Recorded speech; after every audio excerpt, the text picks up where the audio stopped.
Hi guys! For today's video, samahan nyo naman ako magluto ng ginataang munggo. At syempre, gagayatin muna natin ang mga sangkap. Ang major gulay lang natin ngayon ay kalabasa at sitaw. At syempre, gagayatin muna natin ito. At dahil nga nag-crave ang kamaritis nyo ng ginataang munggo, binigyan kasi ako ni mama ng isang sakong munggo ay isang baso lang pala.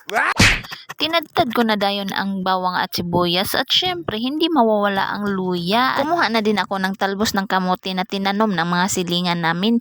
Syempre meron mang mga okran, nagkuha na rin ako ng konti.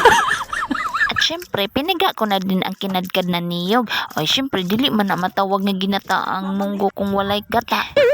Ilain muna natin ang unang piga at pangalawang piga kay dili man na nato idungan og lunod. So ngayon nagpainit na ako ng aking kaha kasi lalagyan ko niyan mamaya ng mantika. But before that, hinimay-himay ko muna ang piniritong isda na isasagol ko mamaya sa aking gulay.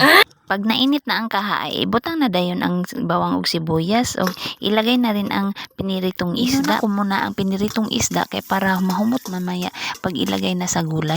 Ilunod mo na rin ang kalabasa at sitaw. Siguraduhin natin na maluto ang kalabasa at sitaw kay mas masarap man ang pag nahaluan na ng gata. Pagkatapos ng ilang minuto, pag nakita mong medyo naluto na yung kalabasa ay syempre ilagay mo na ang munggo. Isagol mo na rin siya sa paggisa mo ng mga kalabasa at sitaw. Pagkatapos ay ilagay na ang pangalawang pigang gata at syempre lagyan mo na rin ng pampalasa, asin, bitsin, magic sarap, pamintang durog at saka chicken cube. Nilagyan ko ng chicken cubes para dagdag lasa sa ating gulay. Kapag kumulo na ay ilagay na ang unang pigang gata. Pero wait lang, nakalimutan ko palang ilagay ang talbos ng kamote. Hay, naku naman.